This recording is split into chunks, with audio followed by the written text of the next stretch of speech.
कौन कौन अपनी मर्जी से यहाँ पर आया है?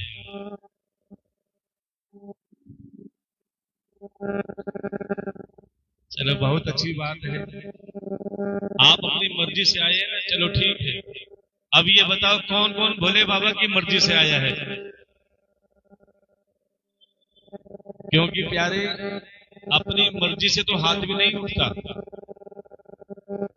जब तक भोले बाबा की रजा ना हो। कहते हैं उनकी मर्जी के बिना तो एक पत्ता भी इधर से उधर नहीं हिलता। तो आप कौन होते हो अपनी मर्जी से आने वाले?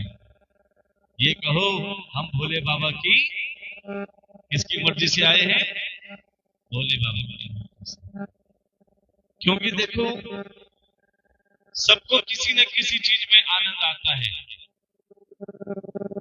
ये सबसे बड़ा तप सहन कर रहे हो आप, क्योंकि कईयों के घरों में पंखे भी हैं, कूलर भी है, एयर कंडीशन भी है, लेकिन आप कुछ समय को त्याग करके, उस सुख साधन को त्याग करके सबसे बड़े आनंद की तरफ बढ़ रहे हो।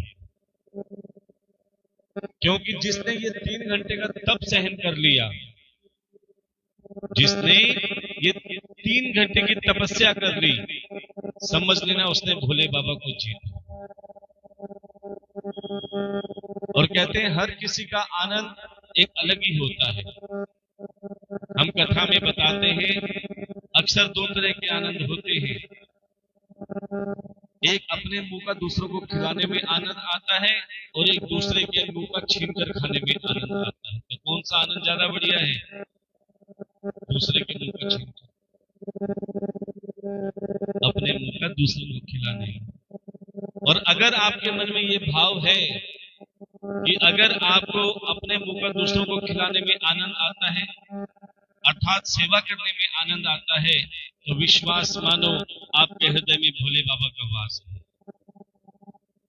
और जिसको कथा में आनंद आता है, जिसको हरि की लीला में आनंद आता है, वो बड़े भाव से, बड़े प्रेम से मेरे साथ कहेंगे ये शास्त्र कहते हैं। क्योंकि आनंद भी कई प्रकार का है, इस सत्संग के द्वारा आपको बताया जा रहा है। सभी बड़े भाव से मिलकर कहेंगे,